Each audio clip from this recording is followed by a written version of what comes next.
SIT అంటే telephone tapping సంబంధించిన అంశానికి సంబంధించి నోటీస్ ఇచ్చి పిలిచిన సందర్భంలో ఆ విచారణంతరం బయటకు వచ్చిన తర్వాత కేటీఆర్ గారు రకరకాల ఆవేదన బాధన రకరకాల వ్యక్తం చేయడం జరిగింది. అసలు ఈ ఫోన్ ట్యాపింగ్ అనే అంశం ఎందుకు వచ్చింది, ఎప్పటి నుంచి వచ్చింది? నేను కూడా గడచిన 25 సంవత్సరాల నుంచి రాజకీయాలు ఉన్నా. 99 నుంచి కాంగ్రెస్ పార్టీ ముఖ్యమంత్రి చూసినా, అట్లాగే తెలుగుదేశం పార్టీ ముఖ్యమంత్రి చూసినా, చంద్రబాబు నాయుడు గారు చూసినాం. ఎప్పుడూ లేనటువంటి అంశం తెలంగాణ వచ్చిన తర్వాత, ఇంతమంది త్యాగాల తర్వాత వచ్చిన తర్వాత బీఆర్ఎస్ ప్రభుత్వంలో కేసీఆర్ నాయకత్వంలో కేసీఆర్ ముఖ్యమంత్రిగా ఉన్న సందర్భంలోనే ఈ చర్చ మొదలైంది. ఈవెన్ కాంగ్రెస్ పార్టీ 2023లో అధికారంలోకి రాకముందుకే ఈ ఫోన్ ట్యాపింగ్ చర్చ జరిగింది. నేను చెప్పడం కాదు, బీఆర్ఎస్ పార్టీలో ఉన్నటువంటి ఆనాడు ప్రకాష్ గారు హరీష్ రావుతో మాట్లాడిన సందర్భంలో హరీష్ రావు గారు అన్న ఫోన్లో మాట్లాడకే ఫోన్ ట్యాపింగ్ చెప్పని మాట్లాడింది రికార్డెడ్ ఉంది. ప్రకాష్ గారు మాట్లాడి ఉంది. అట్లాగే బీఎస్పీ నాయకుడు ప్రవీణ్ కుమార్ గారు ఇప్పుడు బీఆర్ఎస్ పార్టీ ఉన్నారు. వారు కూడా ఆ బీఎస్పీలో ఉన్నప్పుడు బీఆర్ఎస్ చేరకముందు ఈ యొక్క ఫోన్ ట్యాపింగ్ అంశం గురించి ఆనాటి నాయకత్వాన్ని కూడా విమర్శించడం జరిగింది.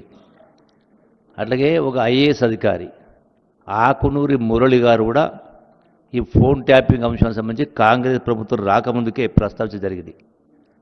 అట్లాగే ప్రొఫెసర్ నాగేశ్వరరావు గారు కూడా ఇవి ఎందుకు చేస్తారు ఫోన్ ట్యాపింగ్స్ అనేది, రకరకాల లబ్ధుల కోసమో బ్లాక్మెయిలింగ్ కోసమో ఇబ్బంది పెట్టడం కోసం అనే కింద వారు మాట్లాడడం జరిగింది. అట్లాగే బూర నర్సయ్య గారు మాట్లాడినరు, ఇటు రాజేంద్ర గారు మాట్లాడినరు. అట్లా మన గవర్నర్, ఆనాటి గవర్నర్ తమిళసై అంతేనా, వారు కూడా నా ఫోన్ అంటే నా ఫోన్ కూడా ట్యాపింగ్ అవుతుందనేది వారు కూడా మాట్లాడినరు. అది రికార్డెడ్ వీడియో కూడా ఉన్నది. అయితే వాళ్ళు మాట్లాడే వేరు. కేటీఆర్ కూడా ఏమన్నాడు, ఇది చేస్తే చేసి ఉండొచ్చు, బచ్చగాళ్ళు లుచ్చగాళ్ళు ఎవరు ఒకరితో ఇద్దరితో చేసి ఉండొచ్చు అన్నారు. అంటే కేటీఆరే ఒప్పుకున్నట్టే కదా ఫోన్ ట్యాపింగ్ జరిగిందని. ఎవరు చేయించు, ఎందుకు చేయించిన అవసరం పడితే నోటికి ఆ మాట వచ్చిందంటే, అంటే అసలు తెలంగాణ రాష్ట్రం వచ్చింది, తెచ్చుకున్నది, ప్రజా సమస్యలు పరిష్కారం కావాలి, జాతీయ స్థాయిలో అన్ని వర్గాల ప్రజల పేదల యొక్క వాళ్ళ యొక్క కొనుగోలు శక్తి పెరగాలి, వాళ్ళు పర్ క్యాపిటల్ ఇన్కమ్ పెరగాలి, సమస్యలు పరిష్కారం కావాలి, ఎటువంటి అరాచకాలు దుర్మార్గం లేకుండా పూర్తి ప్రజాస్వామ్యబద్ధంగా ఉండాలని చెప్పనే కోరుకుంటే ఏం కర్మ, ఎందుకు వచ్చింది ఇది? రెండవది, అసలు మీకు ఇచ్చిన నోటీస్ ఏంది? సెక్షన్ 160 సిఆర్పిసి మిమ్మల్ని నేరస్తులుగా పరిగణించలే, మిమ్మల్ని సాక్షులుగా. ఇది వాస్తవమేనా, మీ అంటే ఎందుకు జరిగింది, ఎవరిలా జరిగింది, దీనిపైన మీ యొక్క అంటే వాళ్ళ యొక్క సమాచారాన్ని, కీలక అంశాలని, వాస్తవాలని తెలుసుకోవడం కోసం నోటీస్ ఇచ్చి పిలిచిండ్రు. సో ఇది చట్టం అనేది ఎవరికి చుట్టం అనేది కాదు. దీనిలో తప్పేముంది? మిమ్మల్ని అంటే సమాచారం కోరడితేనే మిమ్మల్ని ఏదో కేసులు పెట్టి మిమ్మల్ని అరెస్ట్ చేస్తున్నట్టుగా, ఇంకోటి చేస్తున్నట్టుగా అనేటువంటి కార్యక్రమాలు జరగలే కదా.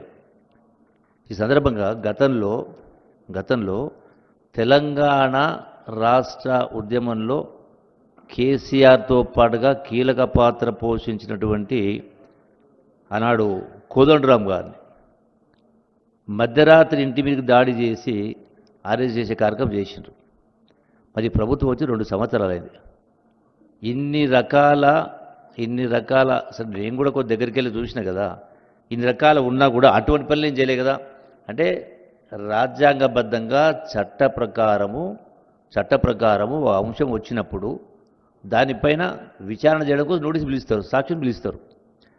మరి నిజంగానే ఒకవేళ ఈ ఫోన్ ట్యాపింగ్ అంశం జరగలేదని మీరు అంటా ఉన్నారో, జరగకపోతే ఎందుకని మరి ఇంటెలిజెన్స్ ఉన్నటువంటి ఆ ప్రభాకర్ రావు గారు సుమారుగా ఐ థింక్ సుమారు 1.5-2 సంవత్సరాల పాటు మరి అందుబాటులో లేకుండా ఇతర దేశాల్లో ఉన్నారు. సుప్రీంకోర్టు ఆర్డర్ వచ్చిన తర్వాతనే రావడం జరిగింది. ఇప్పుడు ఏది లేకపోతే, అసలు ఫోన్ ట్యాపింగ్ అనే అంశమే అనేది లేకపోతే ఇటువంటి కోర్టులకు పోయి కోర్టు ద్వారా ఆర్డర్ తీసుకొచ్చి రప్పిస్తేనే వచ్చేటువంటి కార్యక్రమం జరిగినాయి కదా. అంటే ఖచ్చితంగా ఈ యొక్క ఫోన్ ట్యాపింగ్ అనేది దుర్మార్గంగా, ఫోన్ ట్యాపింగ్ అనేది ప్రజలకు సంబంధించినటువంటి, అంటే వాళ్ళకి సంబంధించినటువంటి స్వేచ్ఛ, వాళ్ళకి సంబంధించినటువంటి పర్సనల్, అంటే వాళ్ళను పూర్తిగా, అంటే ఎవరు ఏది మాట్లాడుకున్నా, వ్యక్తిగత విషయాలు మాట్లాడుకున్నా, వ్యాపార విషయాలు మాట్లాడుకున్నా, రాజకీయ విషయాలు మాట్లాడుకున్నా, మరి ఇంట్లోకి తొంగి చూసినట్టేనా కాదా?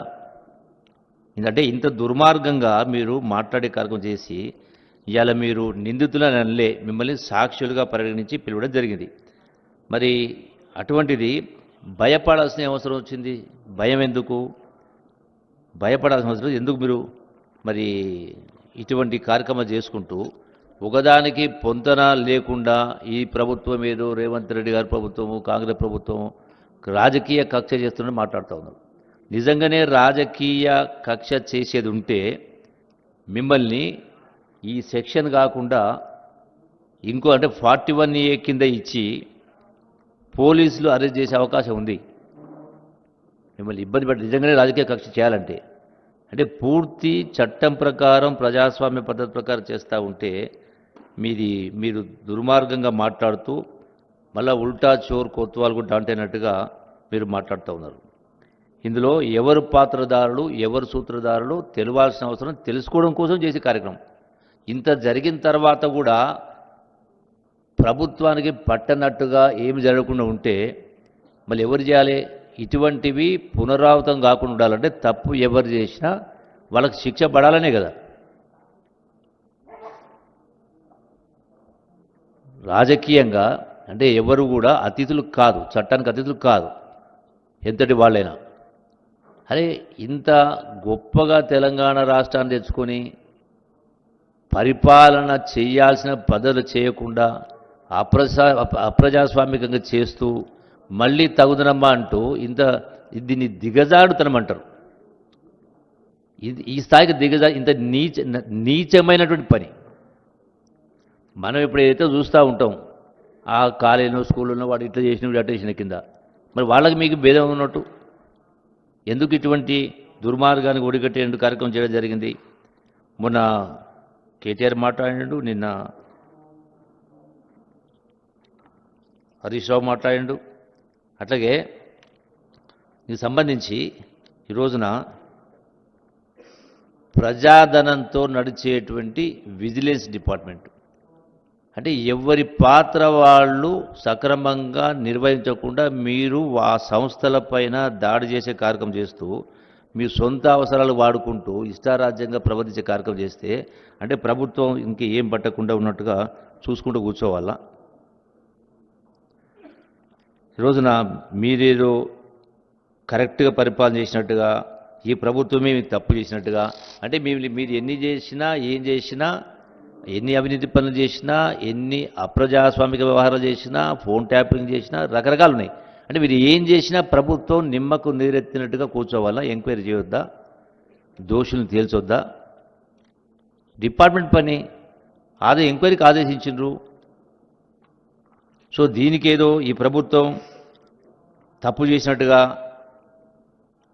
రాజకీయ కక్ష చేసినట్టుగా, ఏదో పార్టీల పైన వేటాడుతున్నట్టుగా మాట్లాడుతున్నారు. కాబట్టి మీరు నిజంగానే ఏ సంబంధం లేకపోతే నిర్దోషులైతే భయపడాల్సిన అవసరం లేదు. డెఫినెట్గా ఈ ఫోన్ ట్యాపింగ్ అంశమైనా ఏ అంశమైనా ఖచ్చితంగా ఎంక్వైరీ జరగాల్సిందే, విచారణ జరగాల్సిందే, బాధ్యులపైన చర్యలు తీసుకోవాల్సిందే.